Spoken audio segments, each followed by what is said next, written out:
இப்ப இந்த cement factory எடுத்த கல் எடுத்த பள்ளங்கள மூடுறதுக்காண்டி எங்கடையாவது குப்பைய கொண்டு வந்து போடுறாங்க. தமிழ்நாடு அரசியல்வாதி சொன்ன மாரி கிடக்குது. எல்லாத்தையும் வந்து குப்பைய கொண்டு வந்து இதுல கொட்டியிருக்கிறானுகள்.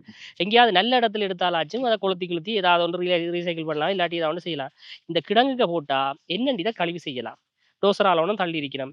பிரதேச சபை அல்லது நல்ல எண்ணம் உள்ள ஆக்கள், சமூக சேவகர்கள், பெரிய அரசியல் பேசுற ஆக்கள் எல்லாரும் தயவு இது செய்து நிறைய கொஞ்சம் அந்த பாருங்க. ஆஸ்பத்திரி கழிவுகள் எல்லாம் நிறைய கிடக்கு. அந்த அதுலலாம் பார்த்தீங்கன்னா, ஆஸ்பத்திரி எல்லாம் கழிவுகள் எல்லாம். இருக்கு. கடற்கழிவுகள், ஆஸ்பத்திரி கழிவுகள், இந்த மதுபான போத்தல்கள், அதுகள் இதுகள்ண்டு எல்லாம் குறை இல்லாம இருக்குது.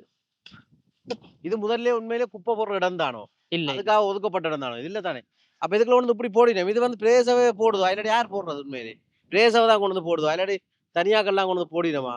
இல்ல, இல்ல. எங்கட மக்கள் ஒரு பழக்கம் என்னன்னு சொன்னா, ஒரு இடத்துல குப்பை இருந்துச்சுன்டா, எல்லாரும் கொண்டு வந்து அந்த இடத்துல போடினோம். காரணம் என்னன்டா, அங்கங்க குப்பை தொட்டிகள் இல்ல. சந்தியல் தோறுமோ அல்லது ஊர்தோறும் குப்பை தொட்டிகள் வைக்கிறது இல்ல.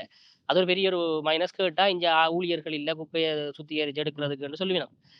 அதனால என்ன தெரியல. பாருங்க இவ்வளவு கேவலமா போயிடும். இவ்வளவு புனித பிரதேசம். இஞ்சால மாவட்டபுரம், இஞ்சால கீரிமலை அப்படியே ஒரு ஒரு என்ன சொல்றது?